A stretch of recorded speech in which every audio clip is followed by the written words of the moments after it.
महाराष्ट्रात सध्या सत्ता स्थापनेच्या हालचालींना वेग आला असून काल नुकतीच दिल्लीत एक महत्वाची बैठक पार पडली। या बैठकीला महायुतीतील केंद्रीय नेतृत्व म्हणजे अमित शहा, जे.पी. नड्डा, महाराष्ट्राचे काळजीवाहू मुख्यमंत्री एकनाथ शिंदे, देवेंद्र फडणवीस आणि अजित पवार यांची उपस्थिती होती। या बैठकीत राज्यातील सत्ता स्थापनेबद्दल महत्वाचा निर्णय घेण्यात आला। काल दिल्लीत पार पडलेल्या महायुतीच्या बैठकीत एकनाथ शिंदे यांनी गृहमंत्री पदासह तब्बल 12 मंत्रिपदाची मागणी केली, पण महायुतीच्या केंद्रीय नेत्यांकडून एकनाथ शिंदे यांना गृहमंत्रीपद देण्यास नकार देण्यात आला। त्या बदल्यात भाजपकडून एकनाथ शिंदे यांना थेट उपमुख्यमंत्री पदासह केंद्रीय मंत्रिपदाची ऑफर देण्यात आली। काल झालेल्या बैठकीत अमित शहा, देवेंद्र फडणवीस आणि अजित पवार यांची उपस्थिती होती।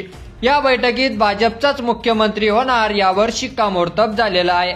तर या बैठकीत एकनाथ शिंदे यांनी गृहमंत्री पदासह 12 मंत्रिपदावर दावा केला, तर दुसरीकडे अजित पवार यांनी उपमुख्यमंत्री पदासह अर्थमंत्री पदाची मागणी केली होती।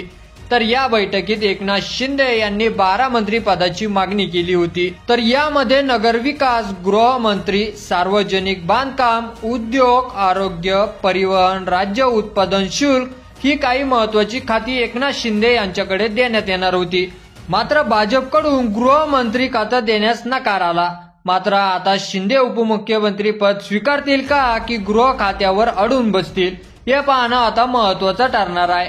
मात्र पण यावरून स्पष्ट दिसतंय की भाजपकडून शिंदेची कोंडी झाल्याचं पाहायला मिळत आहे।